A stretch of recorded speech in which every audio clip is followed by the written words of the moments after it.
Hello and welcome back to another episode of the Holo Pod. Today we have EU sweetheart Quinlan Voss, also known as Brenan, also known as what is it? It's his Star Wars Expanded Universe. You cop the craziest in That's all of right, yeah. YouTube. You can sell that for Had to big steal money it. to somebody. That's insane. True. So how's it going? It's going great. I got that username so that Dave Filoni will come groveling to me when he realizes he needs a Star Wars Expanded Universe YouTube channel, and hopefully he'll give me money to take the tag. You might honestly actually get some money in the future for that. That's one of those like getting like Subaru.com in the old days of the internet or something. Mm, Insanity. it's like Bitcoin, an investment. It's insane no one thought about it sooner. You kind of like it was out there for a while. Yeah. Mm. I still don't know how I swept that one, but yeah. Good luck. It's beginner's luck is what they call it. So I see behind you an insane bookcase filled to the brim with books. Is that real or is that green screen? Yeah, this is my Star Wars Expanded Universe collection. I think I've got a blur filter on now, but Oh yeah. it's all EU except for there's a couple CDs up there on the right, and other than that, yeah, it's all EU stuff. I've got some Lego minifigs here too, and some of the Black Series action figures up there at the top. Yeah. Awesome. I've thought about getting back into Black Series somewhat recently. I saw that they're doing like a run of like Old Republic stuff coming up soon. Yeah, it's wild. Yeah. Yeah, I mean, you got to get your EU stuff where you can, and whenever they're dropping awesome figures, like I'm not a big figure guy, but I was thinking to myself, like I got this big room now. I recently moved into this house, and I need some cool Star Wars statues or something. Yeah, absolutely. And Jason Solo just got released, so they're going like Oh, really? NJO as well. Yeah. Jason and Jaina double pack is being released soon. They're let's see, they're doing some Shadows of the Empire. They hit Dash Rendar in there and Oh, Kyle awesome. Katarn. So they've got some sweet figs, mostly video games, but a couple dabblings into the books, which is really neat. So, are those going to be out just like in stores, or you have to order online? Because I know sometimes they like being like, you can only go on the Black Series website sometimes. One of them I think is Hasbro Pulse, which is like you said, the Black Series website. I think one's an exclusive there, and some of the other ones you should be able to find in like GameStops, stuff like that. Because So I it'll be need a some of mix. those. Like the Republic Trooper looks awesome. It looks Oh badass. yeah, it's super cool. The Darth Malgus one, if you've seen that, is like huge. Oh It's yeah. a giant figure. It would look cool over by your clone trooper helmet. Oh yeah, Yeah. yeah, it would. That's so cool. A buddy of mine got that for me for my birthday. I also have a I was super lucky and I went to a secondhand like book and memorabilia store and they had the entire collector's edition of Star Wars The Old Republic there for like mad cheap. So I have a Malgus statue way over yonder that's always off camera. Oh, nice. Is that the one that came with like the Journal of Yeah, Nostra? yeah, the Yes, very same. I have that book, but I didn't get the box set. There's some really cool stuff in there. Like they had like maps, right? Oh yeah, Posters, all yeah, that. yeah. I was lucky enough to get all that, and it was super awesome. I think that book might be the most slept on book in the expanded universe. It's hardcover, Super neat. it's odd proportions, it's like got a wonderful canvas cover, everything's printed in full color, crazy illustrated, and for those of you watching right now, weirdly low priced. Like it's oddly affordable for what it is. Yeah. Like really, You can get really a booth for affordable. like 10 to 20 bucks. Yeah. I, And it's super nice. call me a speculator, but you know, I am of the belief that that will be going up in value at some point to a crazy degree. Oh, Like absolutely. it's Still slept on. especially if Disney does end up adapting SWOTOR in some form, probably some of the older memorabilia will get more expensive eventually, which would be a downside. It'd be a downside, but it'd be an upside for me. Ayo! Man, I'm big into collecting, and I do a little bit of selling on the side, just because everyone has a hustle. And you know, as a guy who knows EU, it's kind of nice to be able to go to a place and be like, "Oh my God, that's worth $100. Please, I'll give you five." You see Jedi Apprentice for like $5-10, and you know you can flip it for like 20 to 30 on eBay Exactly. instantly. Yeah. I try to give them. I try to give people competitive pricings. I see what everyone has it listed for, and I undercut them by $10 to $20 to $30. But boy, oh boy, it's so nice. Find something you know better than anyone else, and find a way to make money off of it in this Why not? wretched world we're in. Moving the Vote for merchandise me. is solid for sure. Oh yeah, And with the EU, super collectible, super collectible. super duper collectible. Yeah. Because And every part Facebook about it. groups and stuff too, and eBay is just very active market for it even now. Oh yeah, they have Facebook groups left and right. Um, Facebook Marketplace, a lot of people don't know what they have. Like, there's probably some poor guy in college or something, and their parents are selling your whole collection, and they're going to come back and like kill their parents with something fun. But If you see anything from here go on Facebook Marketplace, do not buy it and text me because I'm gonna be out of the country in a few weeks. So, for college, if my parents flip my EU collection on Facebook Marketplace while I'm gone, things are gonna go down. there's a tracker in every book, and I won't tell you where it's at. I have a unique way to track it. I have a soul binding. Yeah, exactly. I've got little air tags in the back of all the hardcovers. Now, speaking on, your wonderful YouTube name and obviously your passion for Star Wars here, um, you've been at the game longer than I have now. I'm still pretty new to the YouTube space. What made you start a YouTube channel, and what has been your passions through your YouTube career? What have you had to keep you making videos and keep on the horse? Yeah, I started in 2020, maybe 2019, right at the end. So right around COVID. I was 13 when I started, so I was pretty young. And I'd just been inspired by Matt Wilkins, who you had on here, by Alex Salcedo, who you had on here, great guys, Awesome and people. additionally by Marcel, who does the Revanchist YouTube channel. He does like or he used to do like all the audio readings for short stories, for like obscure U short stories. And he's been on my channel a bunch of times. Great friend of mine as well. So all of them really inspired me. And as far as stuff that like kept me going over the years, I feel like with the EU, there's lots of little niches you can fall into, like by era or even by like what you're looking for. So like eventually, one of my biggest passions was spurned on by Christopher Nelson. He with his like obscure like memorabilia that you'd never heard of before, like Inquest Gamer Magazine number 78 has a new story that captivated me so much. I was like, there's all these little scraps everywhere. And so I started like an obscure Star Wars EU series, and that was just inspired by Chris, honestly ripping him off. And he helped me to kind of build up that part of it. And so talking with Chris, Scott Johnson, those guys really like invested me into the collecting obscure details of it that like people didn't really know about. So like when a lot of channels were doing like the lore stuff, I was more like, oh, what's this niche thing here that has a tiny short story that's like a page and no one's heard of it? And that kind of kept me going over the years. So I'd say that became one of my favorite rabbit holes as I was like discovering what I wanted to talk about on YouTube. Absolutely. Like you mentioned Chris Nelson, I got some crazy stuff from him a few months ago, just insane things. I would be Yeah, beyond impressed if there was someone out there that knows something that Chris Nelson doesn't. That guy is yeah, a wealth of knowledge. Everything he's an he owns is something encyclopedia. you didn't know existed, and it's crazy. Yep. Um, I but was blessed with the opportunity to actually visit his collection, for and real, it's insane. Yeah. I got to see it in person, got to meet up with him, and he gave me it's around here somewhere. He gave me a piece of it, which is really cool. I don't know if I made a no YouTube video about way. this or not, but he gave me something that you've probably seen before, but it's really neat to have it in this form. It's been reprinted, but this was the cereal box comic Oh, book the strip. original? The original. It was only ever on this comic book before they reprinted it in the Epics. So this is its original format here, an original cereal box, and he just gave this to me when I visited him. Super That's awesome next guy. level. He's amazing, and his collection is probably, I would say, the most complete of anyone in the fandom, I would be or at least surprised has if there was been. anyone there that I'd be even shocked. almost competes. Yeah, That's just absolutely amazing collection. So he was definitely an inspiration. Like you said, you probably got some amazing stuff from him. yeah. He's just like the go-to guy to find like cool EU stuff. I got a wonderful publication catalog from him that was owned by Oh yeah. Dave Wolverton, I think. I might be getting the Right. name wrong, but it was owned by an author, and that's awesome in its own right. And I also got my copy of Supernatural Encounters from him, and that was, Nice. oh my god! I opened up the box, and let's just say I started leaking fluids from quite a few places in my body. That thing is I don't blame you. insane.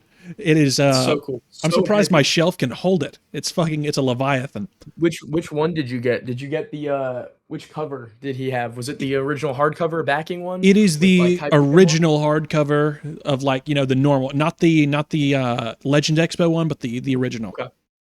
which I was Very cool. super elated to get. That was awesome. So it's got the like Cthulhu guys on it Yeah, and the like Infinity and Stones the like floating. Yeah, gems and those and the yep. ships flying by. It is crazy. Super neat cover. Yeah. Oh, and I Is I, it I know signed to they're. him? The front cover. I believe so. I believe it's signed to Chris.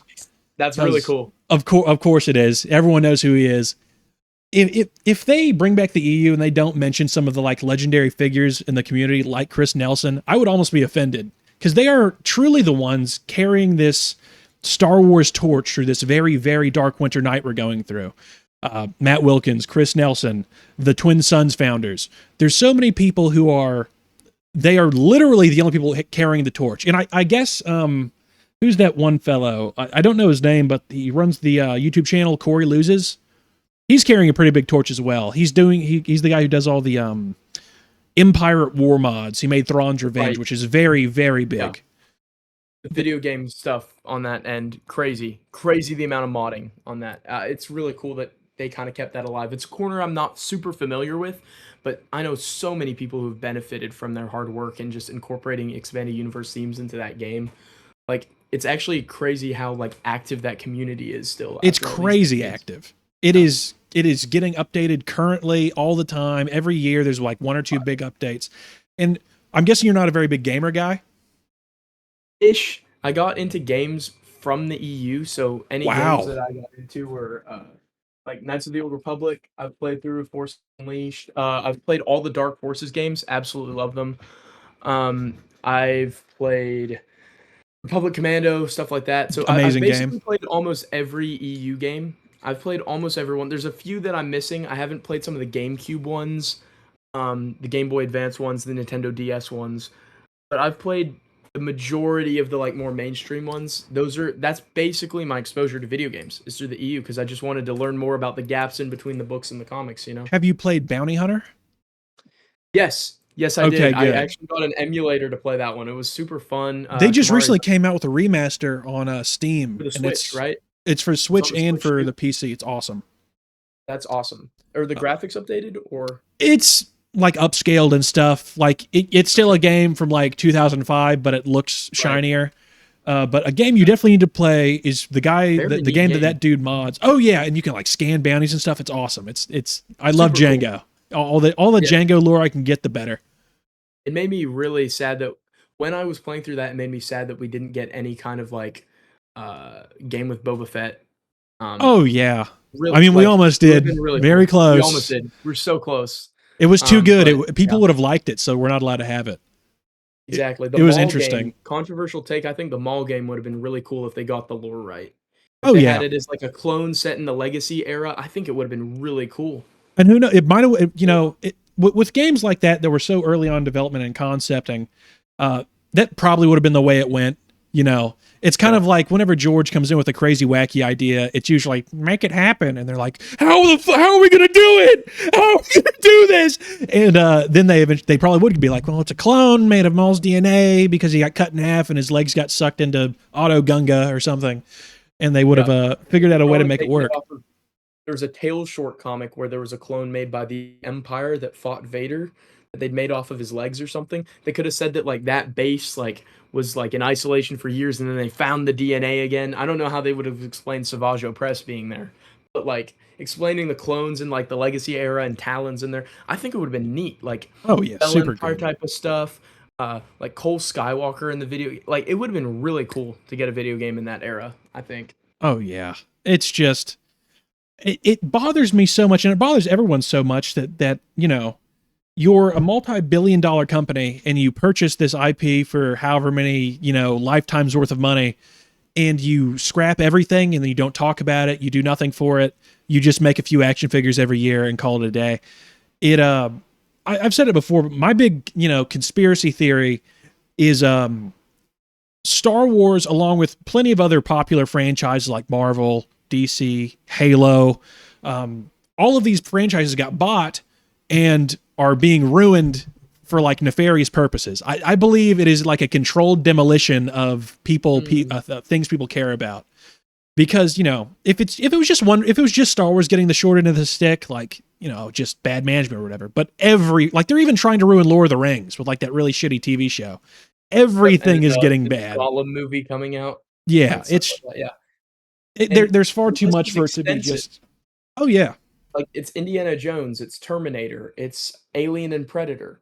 It's Marvel, honestly. It's DC. yeah. It's Star Wars, it's Star Trek. Don't get me started Oh on what they yeah. did to my baby Star Trek. It's what else did you mention? Like, it's all of these things. All of the Halo, all of these things that were Halo's loved, getting it been bad taken. right now. Halo's They've been getting taken. it bad. I don't know why all of these franchises that are so loved and they're such home runs to just Mm. give us more of what we like with the same writers. Maybe it is something nefarious. Maybe it's to destabilize people's mentality. Maybe it's to hurt people. Maybe it's to bring people into a depression, make people angry all the time, I truly do distract from believe real that. I think issues. it's a Maybe it could be. like a because it has been used in the past in other contexts. Like I'm not sure how well you know history or anything, but I know enough about history to know that during the early 1900s, around World War One, whenever the Russian Civil War was happening, it was the whites versus the reds, the imperialists versus the communists. Uh, Right. the the USSR demolished all of their popular heroes. They took down, great fantastical historical figures. They tore down the statues. They ruined the stories. They flipped the history around. Mhm. And it was essentially a way to demoralize the people who were against them and be like, they even made our cool guy bad. It's over. So it's like, silly as it sounds, it is like a genuine, like, fourth dimensional war tactic. And that's scary to think about. They're taking a cool thing, making it lame, and hoping you're like, it's lame now. I'm just thankful that, even though there is this divide between EU and canon, that's almost like a barricade for the shitification of Star Wars, which It is, is. that's a nice way to think about it. I viewed it as so destructive when I originally found out about it. I was like, wait, so you're telling me all the things I love don't matter and aren't important anymore? But now I almost think of it as a blessing. It was a blockade for a terrible era where they destroyed legacy characters and in they thrust upon Star Wars lots of characters and concepts that just didn't feel of the original lore and of the original like mindset behind the lore. It feels destructive to principal foundations of the core values of the franchise. And so doing stuff like that destroys the lore and destroys the franchise. And so then to me it became almost like a blessing, like you said, this barricade between the EU and canon. And so now to me I kind of view it as it's in stasis.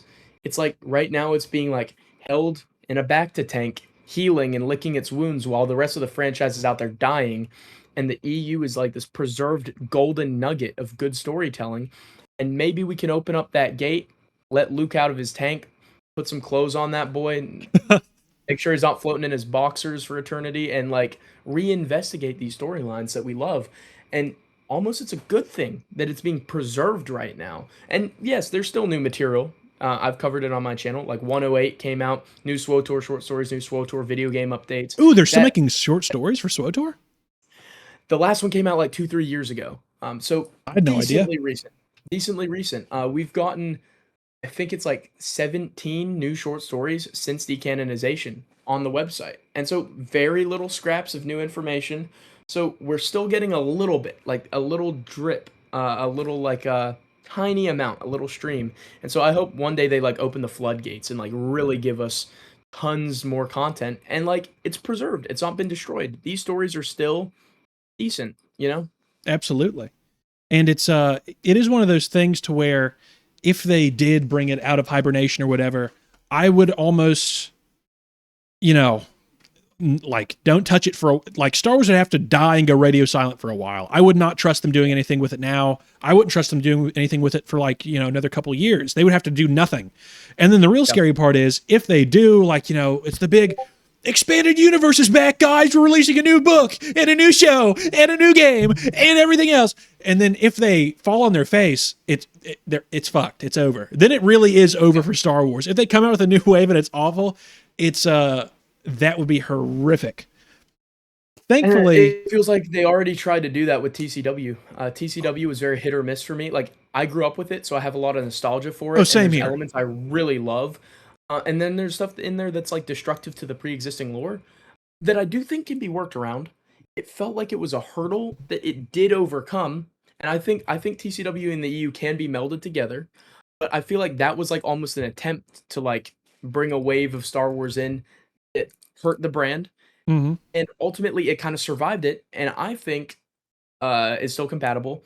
And so I think if it could survive like TCW and like other ideas being thrust upon the pre-existing lore, I think it could survive a new wave. Like you were kind of saying, I don't trust the current administration, if that's what we're calling it, of Star Wars, Yeah. the dictatorship, the authoritarian regime that's currently overseeing Star Wars. I don't really trust them with it. But what I would trust is if Dave Filoni said, "Here, I'm not going to touch the EU, but Matthew Stover, James Luceno, John Jackson Miller, y'all go and write some new stories, and we'll churn them out to the press, and people can buy them." If it was the original writers involved, I'd be more optimistic. Otherwise, like you said, put a pin in it, wait 5, 10 years, get your ducks all in a row, get the best writing you have, finish these stories, because what people forget is the EU doesn't have a conclusion. So when we ask for continuation of these stories, we're not asking for it to continue indefinitely. We're asking for these stories to have natural conclusions, because a lot of them have loose ends. And what are we going to do with that? Yeah, absolutely. Like what does happen to Luke? What does happen to, Leia? What happens to all these Yeah. things? Is there, do they live happily ever after, or does, another evil space alien come around and chop his head off, and then it goes, "Oh my God." It could be Yeah. anything. Yuzon Vong 2.0 come out of the abyss and drag our heroes down. It could be anything. It could be Yeah. maybe Han Solo gets confronted by that one guy who wanted to drink his soup or whatever finally. Any number of things could happen. Yeah. It's as a guy who is super deep into Star Wars, and I've been in it for as long as I can remember, and I was introduced to the EU through video games, kind of like how you were introduced to video games through the EU. Yeah. And as a fan who's obviously starved for, I hate the term content. I feel like that just sounds soulless, but who's starved for stories, who's starved for video games. I've taken it upon myself in certain aspects to make my own little spots of the internet where I can generate new things that are within this universe that I love, that are cool. And I know you've written short stories and things for the Re-Expanded project. Yeah. At what point did you kind of think, "Oh, well, I'll throw my hat in this ring, however small that hat might be"? Yeah, that's first of all, that's really cool that you got in through the video games. That's really neat. I think that video games actually might be one of our most. It's video games to me are what I'm most optimistic about continuation, because I think they're very profitable and it's an easy sell. I think Republic Commando 2 set in the EU, or The Force Unleashed 3 set in the EU, because there needs to be a conclusion to that storyline, are absolute slam dunks. And I think, unlike some other stuff, very likely we get it. I think it's a very likely easy path for continuation of the EU. So I'm very optimistic about the future of games. I think it's like with the action figures we get for it, I'm very hopeful, I guess. So hopefully we see a continuation through the video games. So I definitely have a lot of respect for that space of the EU content. It does feel kind of soulless. With Re-Expanded, I'd met Nick 5 years ago, half a decade ago on Discord servers, and I met him before he started any of it. It was Really? just a figment. It was a figment in his mind at the time. It was in his imagination. He had this great idea for it, and he was just like gathering people together who would maybe be interested. And then I kind of like checked out of that couple years. He was building it up, and like we were still in contact, still maintaining friendship. I think we were sometimes we'd appear on like YouTube live streams on whoever's channel together. We'd still talk every now and then, but I became aware that he was like building this empire almost. Um, this corner of the fandom, which I think is so amazing. Oh yeah, it's sick.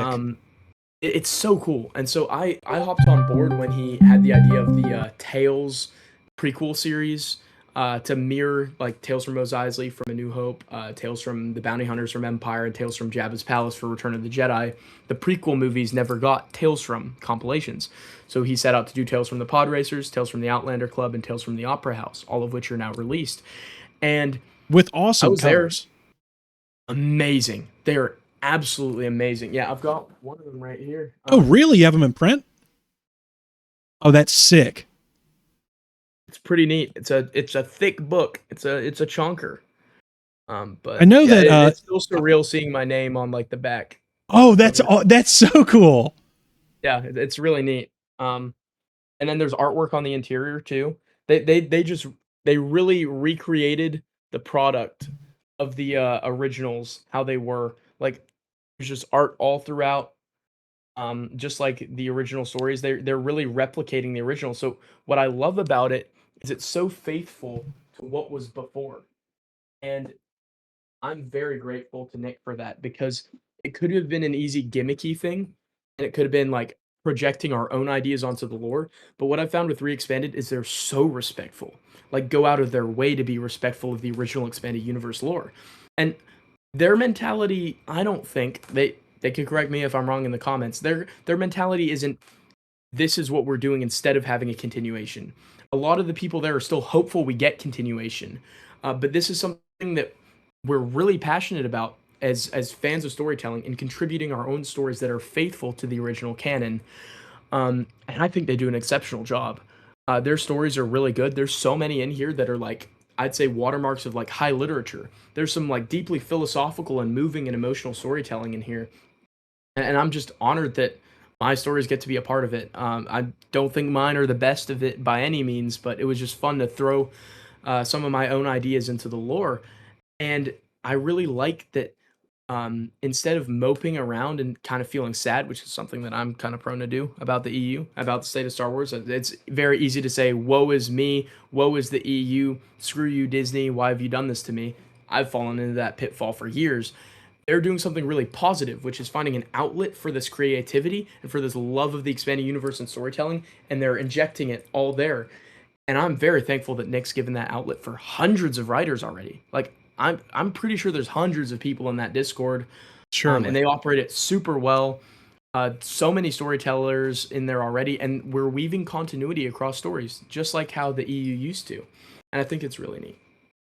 I myself am throwing my hat into that ring here soon. I'm going to be on Let's go.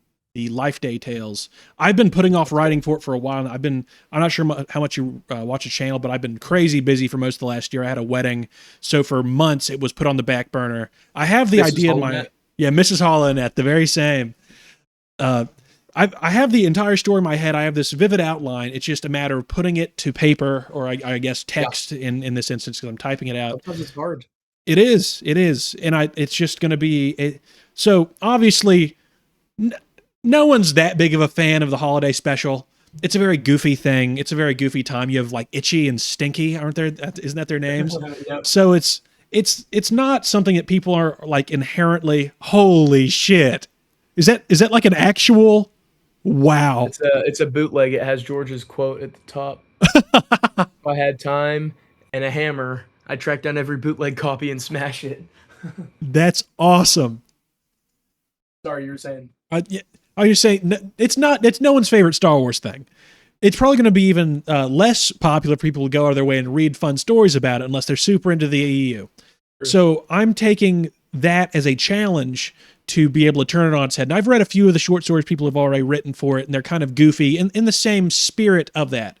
And I'm all for that. That's fun. That's great. I'm not going to down anybody, but I'm taking the exact opposite approach. I took a random unnamed stormtrooper as my brave guy I'm going to write about, and it is going to be this gritty, dark, man versus nature, like introspective short story about the Shadowlands of Kashyyyk and the horrors that go on there and how the Imperials can survive there. From Han? Oh, the guy who falls off is the guy who's already written about. That guy is already a short story. That's like the fun goofy when he's like falling down. He's like, oh man, this really sucks, huh? And he hits the ground. But I am going to incorporate that guy's story into mine. But nice. This is going to be the journey from the Imperial garrison, where these guys presumably are stationed, to the confrontation between Han Solo and them.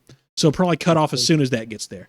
But just being able to, being able to write any type of fiction, especially a type of fiction that may have even the smallest of audiences, it really does feel like there's a weight on your shoulders a little bit. It's up to you to make it good and to have it be something worth reading.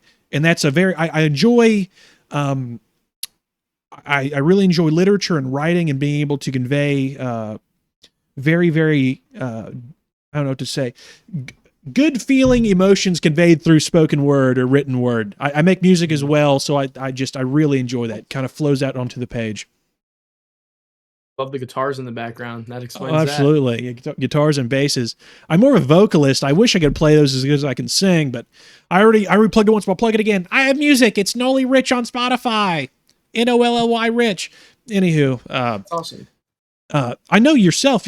Speaking about your channel, you recently got more into reviewing music, and it seems like it's Yeah, mainly hip hop. Is that something yeah. that you just decided to do all of a sudden, or have you always had a passion for that? I've always loved hip hop, rap music. My friend got me into it in like 2016 or 17. He showed me a couple of rappers, kind of all over the place actually. He showed me Nas, which is a classic 90s Oh yeah. rapper, New York State of Mind, Illmatic, Stillmatic, Ether, all of that. And he showed me NF, which is on the other end of the spectrum. A lot of people call him cringe, corny, stuff like that. He gets those, but I think musically and emotionally, he has some good appeals. I do see some artistic merit to his music as well, though it's probably not for everyone. And who else did he show me? And then he showed me like T-Pain. So he showed me emotional, like white boy music, 90s gritty, like just just gritty, ghetto like rap music from the 90s, just classic. And then he showed me like hip hop, like party auto tune type of music. So I had all this exposure into various lanes, and I kind of liked all of it. And so in the end, what I love about rap is I love the writing.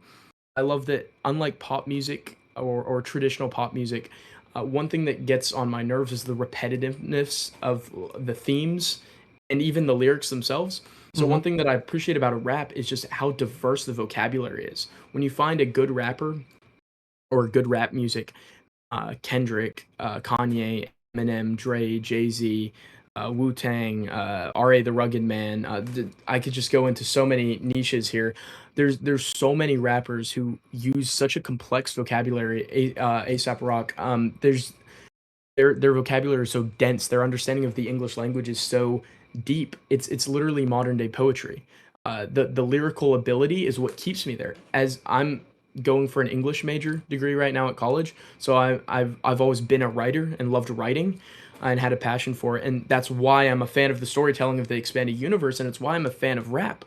The storytelling components and the lyrical ability on display, the double entendres, the metaphors, the deep vocabulary, the mastery of the English language just appeals to me. And so, yes, I love it sonically. The 808s, awesome. But when it incorporates some other musical instrument, sometimes jazz, sometimes folk, sometimes blues, sometimes metal, a lot of these instrumentation comes into rap occasionally.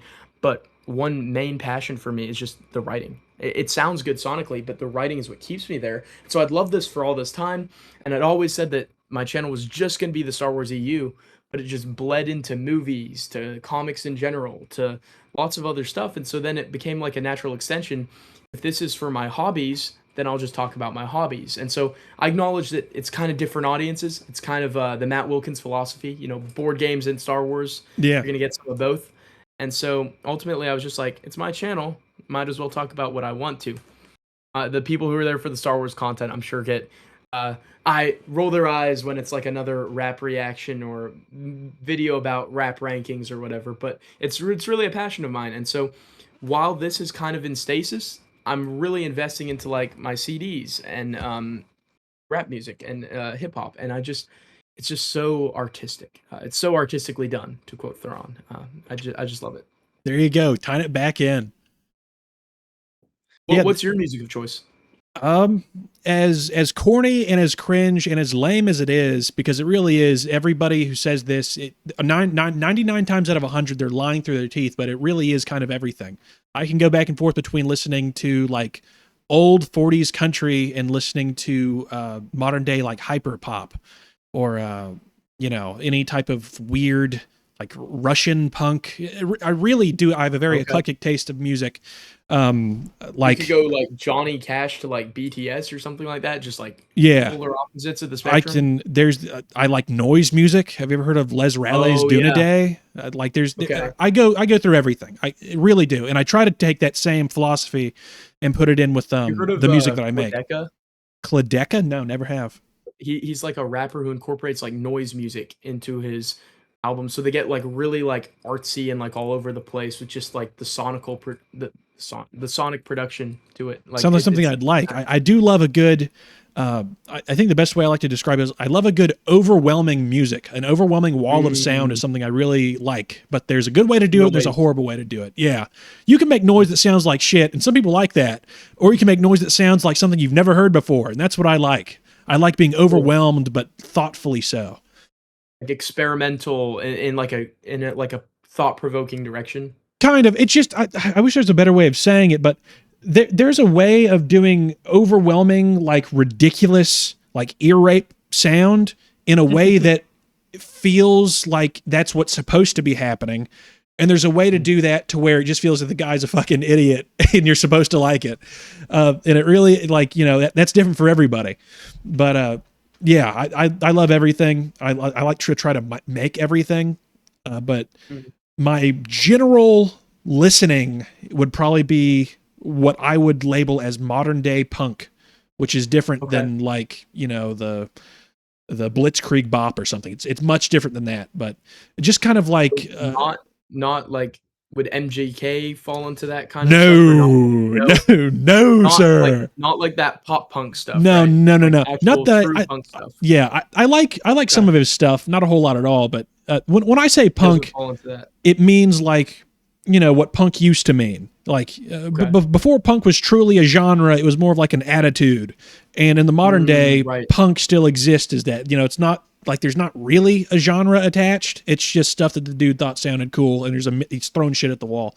Love that. Is it kind of like just metally rock adjacent music that's just like stick it to the man, that like British ideal set? Attitude wise, there's a wonderful group called The Garden. It's two guys, two twin brothers. They are the best example of what I mean for that. The Garden and Machine Girl, which is another duo of two dudes. But yeah, those are awesome. And if you like loud stuff, that's very, very good. It's just you can't put them within a genre, and that's what I like. Gotcha. Anywho, it's like a feeling rather than like a genre. Yeah, it's the type of music that. The best way I can put it is I went to a concert that, luckily for me, was a Machine Girl and The Garden concert. It was a double headliner, and Machine Girl, their band, they came up on stage, and from the very first note, it was a pretty small venue. It was like just a normal, like, indoor venue. From the first note, I'm a very big guy. I'm not sure how well it comes across the camera. I'm 6'5". From the first note, I was picked up off of my feet and shuttled to the front of the venue by everyone moving so violently. And he stormed out into the crowd, jumped up on the bar counter, and started punching holes in the ceiling. Very loud, very energetic, the energy is amazing, and it's that's cool. That's when everything clicked for me. I was a very big fan of that. That's awesome. Absolutely. Do you make music at all, or are you just an enjoyer of the arts? No, I've written music before. I've written raps. I've written poetry, stuff that I guess could turn into music, but I just don't have the delivery for it. I don't have the voice for it. One big thing is the delivery and the cadence for rap, and I cannot do that. The most I could do is like hold a note at church when we sing a hymn, and even that I do shoddily. So. Sadly, not for me, but I respect the heck out of the people who can, and I'm just a consumer when it comes to this. With like Star Wars Expanded Universe and kind of re-expanded, it's given me an outlet to where I feel like I'm like an active part of it, like I participate in the storytelling. When it comes to music, I'm just kind of an avid spectator, I guess you could say. Yeah, no, I'm sure now. I'm not trying to press you on anything, but I'm just saying, as a vocalist myself, I am confident that even the worst singer you know, unless they have you smoke cigarettes, unless they have that, everyone can sing. It is just a matter of finding the range that you're capable of and finding the genre that your voice is compatible with. You know, some people, they try to sing, I don't know, Screamo, or they try to sing Lady Gaga or something, and they're like, I sound like shit. Like, yeah, your voice isn't meant for that. You're supposed to be singing, I don't know, Dolly Parton or something. Point being, there's something out there that your voice is capable of, and I encourage you to try to figure out what that is, because, you know, as anyone who appreciates music to the degree that you and myself do, it's nice to be able to sing a little song and know you're killing it. It's really nice. Uh, Yeah, for sure. Anywho, I'm trying to think of what else we can talk about because I know we're getting somewhat close to your time here. Not because we've been at this for 40 minutes. Um, I'm is sure we there? could talk all day. Oh yeah, I'd love to. How much time do you have, just so we know here, just for a little touch base? About 20 minutes, probably 20 to 30, about a half hour. Okay. Now, what should we talk about, my friend? What should we talk about? Up to you, man. I did you see? I recently released a video kind of talking about the EU fandom. Yeah, yeah, yeah, yeah. What are your kind of thoughts on that? Like you've kind of seen the fandom evolve. You've kind of seen the fandom in the past, Hmm. and you noted earlier twin sons, Christopher Nelson, Matt Wilkins. They kind of carried the flame for us out of like that dark area, that dark era that I kind of caught the tail end of, and like took us out of like the Facebook forums and the like Jedi Council forums, and like kind of brought us a way forward that felt cohesive Hmm. during a time where we were kind of panicking and scrambling. And so kind of it was a light to the fandom, and now those active that active movement is kind of dwindling, but it does feel like we're still kind of waiting and enjoying it. Like I don't know. What do you think? Now, I saw your video. I saw a little bit of Stupid Chainsaw Productions. I like watched it in bed, so I Yeah, think I fell asleep during great it or video. something. And I watched Alex's, obviously. And I Yeah, think everybody has brought something different to the table, and it's all been very, very true. I think the only thing that anyone has really missed, or maybe that, maybe they just didn't think to mention it rather than missing it, is the thing about Star Wars and its fandom is that with any fandom, there's never truly a unified militia, if you will. That's just yeah, not really a thing. It'd be cool if we could get that, or for one last hurrah or whatever, but it's never truly that. And I think with this particular section of YouTube and the Star Wars sphere, everything feels very small. I personally like that. Would I want it to yeah. be bigger? Of course. But do I appreciate how this corner of YouTube is very self-enclosed and everyone kind of knows? That's awesome. It's fucking awesome. People are meeting up. People are doing It's a things, cool sharing niche. collections. It's very cool. You can't really get this anywhere else on YouTube, honestly. Mm-mm. Um, but do I wish that, Star Wars Theory was not a Disney shit? Like, yeah. Do I wish that, I don't know, Geestleys was around? Sure. Do I wish that every other YouTuber with any amount of following cared about the EU? Absolutely. For a long Um, time, like Eckhart's was the closest we had to that. He was kind of like he knew who Matt Wilkins was. He'd shout mhm. him out. He was like adjacent to that sphere, and then Mandalore as well. And then it kind of like as time went on, other things were talked about for the views more than like the EU. Even if that passion persists, kind of Yeah. like you said, that shilling came to the forefront, and that kind of closes us off as like a little self-enclosed niche within the fandom. Like you said, everyone knows everybody. Yeah. Most of us have met up in person at some point. We're constantly on each other's live streams and on each other's channels, and so it feels like it almost feels like a group of buddies Yeah. just kind of talking about what they love, and that's really cool. And you're not going to get that other places. It is very, very cool, like supremely. Obviously, everyone would wish it's a little bit bigger. There's always nice to see new faces around. On Yeah. my channel, Your channel, great encouragement when you started posting videos. It was great to see someone really else like come out of the woodwork. Yeah, absolutely. thank you very, very I mean, much. you've hit the highlights like Alex, Matt, Nick. That's Yourself, like now me. I'm honored to be here. I You hit some great highlights with EU fandom folks. absolutely. It's I been like trying awesome. to spread it as much as I can, and if this channel keeps growing the way it is, which I'm very, very, I just hit 300, and I'm like, oh my goodness, Let's go. yeah, it's awesome. I'm gonna keep trying my best to get all the good people I can on here. The only other person I can think of right now that's in the Star Wars community I want on is the oh, I don't know his name, but the like editor for the re-expanded guys on their YouTube channel. He like wears glasses. He seems like a cool dude, and I think Yeah, he does all Wayne. the He's editing. awesome. I'd Yeah, like to have Wayne him Man. on here. Seems like he'd be a great He's dude to talk awesome. to. You should grab him. Super dense knowledge of the lore. Can't speak Oh, enough about him. everybody He's has a fucking. Everyone over there makes me seem like a fucking like kid, which is it's crazy. he has improved every one of my stories so much. His editing, he has a great balance between not like forcing the wrong thing out of your story, but also like pulling the great elements out of it and further developing and refining them. And his knowledge of the lore is like second to none. He's very educated on the lore. Very fun person to talk to. Yeah. That is awesome. I'll try to get my feelers out there. I do have another special guest already in line, and he's going to be technically my most famous person on. Oh shoot. Yeah, if you are on Instagram at all, he's the he's the but I'm fat guy, like doing X but I'm fat. He's famous for that. He's very. I've been friends with him for a million years, so he's going to help me out That's there. cool. But anywho, the point I was getting to it with all of that is that even though it seems very small here, like you said, you're not super into the games. There is another like legion of fans that are just into the games, and I don't know how there ever would be a unified front between those two forces, like the novels and the games. But if that could happen, it would be it would be electric, is what it would be. There's like the video game fans are eating good. You have the Thrawn's Revenge guys, and they have the Republic mod, the Thrawn's Revenge mod. They have a Old Republic mod. All of them can be multiplayer with your buddies. There's the giant, what's it called?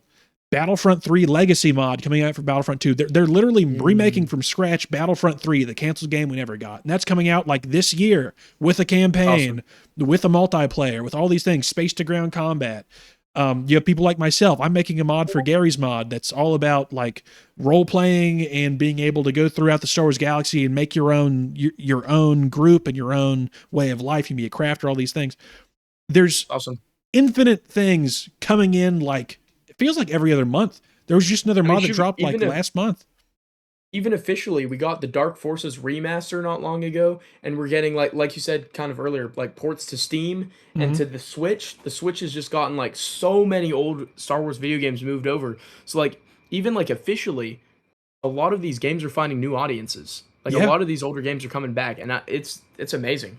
Not to mention with the Bounty Hunter remaster, especially with it being on the Switch, with it being on Steam, and it getting that big audience. I can't say for sure how many people that was their first time playing that game, or maybe their first time introduction to Star Wars. It could have been, tens, it could have been hundreds, could have been thousands, who knows. But in that game, as you're playing it, you unlock the entire comic book series of open seasons. And you can read it in game. And who knows how many people read that, like, this is epic! Oh my gosh! So that's awesome to think about. And they're like this. The video game fans are eating well, and they're eating frequently. And if they're, like I said, if there was some way to tap into that side of the fandom, because like in the same way that a lot of this side doesn't know about that side, vice versa, they don't know about you guys. So there definitely is moves to be made. There's movement still there, and even though both sides might feel like closed off enclaves, they are a part of a greater fan foundation that is, usually forgotten about. And I'm super thankful for that. Very true. Yeah.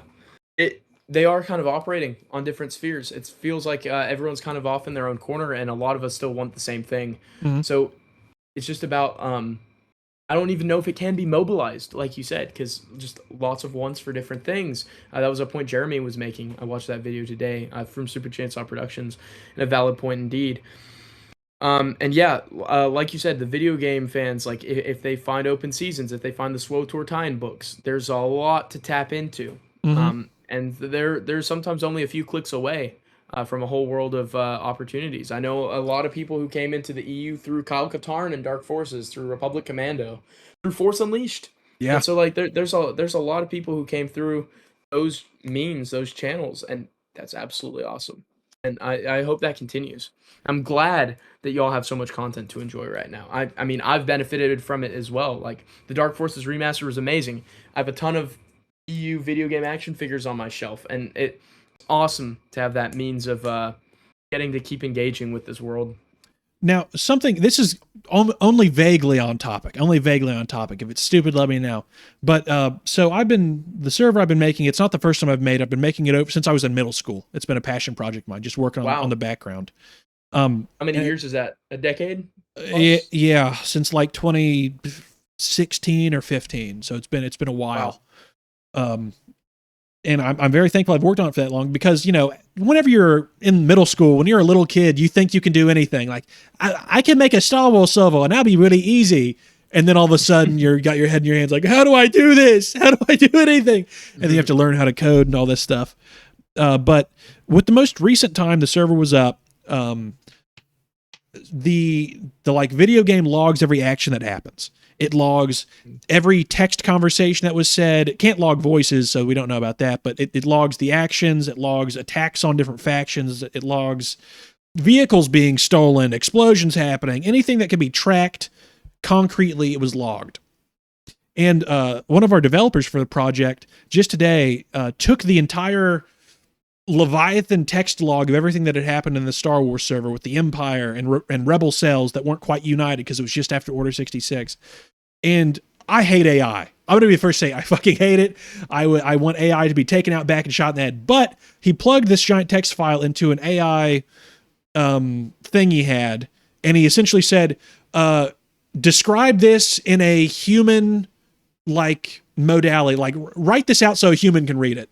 And it took this giant thing that players did and turned it into like an actual beginning, middle, and end storyline that was fucking awesome. I can't even lie. Role-playing stuff that had happened in the servers you set up over like 10 years. And it summarized it in like an engaging story format. And that just came out today. Cool. And I was like, do I send this somewhere? Because it was honestly kind of fucking cool. And that's awesome. That's just something I'd never even thought of. But, you know, how does the mode for the video game like materialize? Is it like like through literature, or do you mean like when you're playing it? When you're playing, yeah. So you create your character, and it can be, you know, like human, or at the time it was like we went really, really autistically in depth. You'd be like Nabooian, Coruscanti, Alderaanian, and there's like 100 different humans, but it's like human and like Duros, Ishitib, Quarren, Celestin. Oh, fuck, what's General Grievous? Kalish. Jawa, Tuscan, Ugnaught, a billion things you can choose from, and they all have slightly different ways they function, and we're fleshing that out through this current go around to make everything kind of concrete, but we're cutting the amount of species quite a bit. But you create your guy, then you spawn in, and you're like, oh shit, what do I do? You can go around looting different boxes, you can go around stealing spaceships and speeders, and you can be a crafter, an entertainer, a chef, a doctor, a drug dealer. You can make your own drugs. You can enslave people, put them in handcuffs, rob them, be a good guy, be a bad guy, join the Empire or the Rebels. But because it's after Order 66 and super early, there is no Rebel Alliance. So there's 3 cells you have to join in that iteration. So it's just, whenever we have made this server time and time again, every time we revamp it and every time we add new features to it, it's to make it as close as we can to a freedom for the player. Do whatever you want, however, whatever we can give you, do it. Open world game, sandbox. Yeah, very. And we're making that more and more sandbox every time. But that's how it goes. It's just do whatever you want to have fun, and that's always our main goal for a fun time. It's really cool. That's awesome. But I just saw that we're reaching near your end here. So, is there anything you would like to say to the lovely audience, or anything you would like to give hope to? Yeah. Well, first of all, thank you for having me on. I enjoyed talking with you today about some of this stuff, some of our shared niche interests. It's always fun. For those in the comments, if you haven't seen my channel, it's Quinlan Voss. I talk about Star Wars. I talk about other stuff. Reach out to me if you want to talk to me. If you have questions, if you want to come on my channel and talk about something, I'm always open to new ideas. I'm always open to discussing this thing that we love, because ultimately what I love about the Star Wars Expanded Universe currently, and I kind of touched on this in my recent video, is what I love is the kind of connections you get through it, the human connections. The continuity of the EU is amazing, but it's only outdone by the continuity of friendships and relationships with people all over the world, from so many cultures, from so many backgrounds, that have this shared love of this one thing that I got to connect with because we liked, a couple people with lightsaber swords fighting against bad guys. And I think that's really cool that something as seemingly maybe inconsequential as that has resulted in a ton of relationships, a ton of webs being built in a connective fandom. And so if you want to join that, if you're just getting into the EU, hit up HoloNet, hit up me, hit up Alex, hit up Matt. Go find someone. Go talk to someone. Talk about these stories. Post YouTube videos. Talk about the EU. Continue spreading information about it, because I think that's the best way that we'll get more stories one day, is if we just keep awareness up. So, yeah. Absolutely. Very well said. Very last question, because I forgot to ask it earlier. Everybody Yeah. I've had on, I've asked this question, and I think it's always good for anyone who's interested in joining the EU. You can take this one of two ways. It's up to you. What is either your favorite book in the EU or the thing you would recommend to somebody that maybe not someone else would recommend? Whatever's a more interesting Sure. answer. I have kind of 3 answers that arrive for favorite book, maybe 4. It's getting dicey already, maybe 5. I have a top Wow. 5 books for myself of the EU, if I can cheat. Oh, absolutely. Go Um, ahead. those 5 would include New Jedi Order Star by Star by Troy Denning, New Jedi Order Traitor by Matthew Stover. Different reasons for that. Star by Star has great continuity to other adventures in the EU and has strong emotional appeals. Traitor is basically philosophy 101. What's my place in the galaxy? Who am I? What's a bad guy? What's a good guy? What's going on? I'm grieving.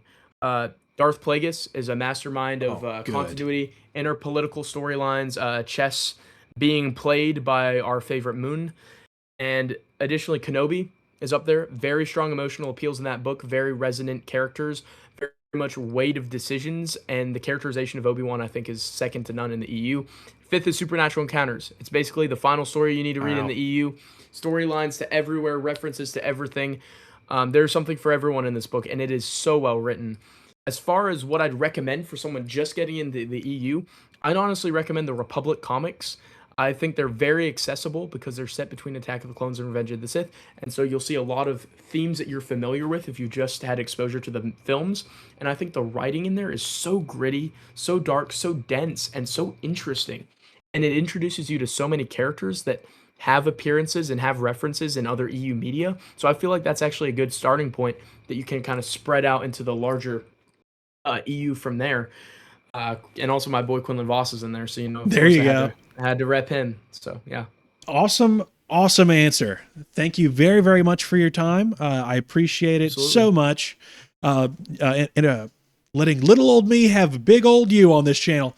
Thank you. Thank you so much. I know so many people out there appreciate what you do for the community and how you make videos and the things that you do. Thank you so much. Thanks for having me.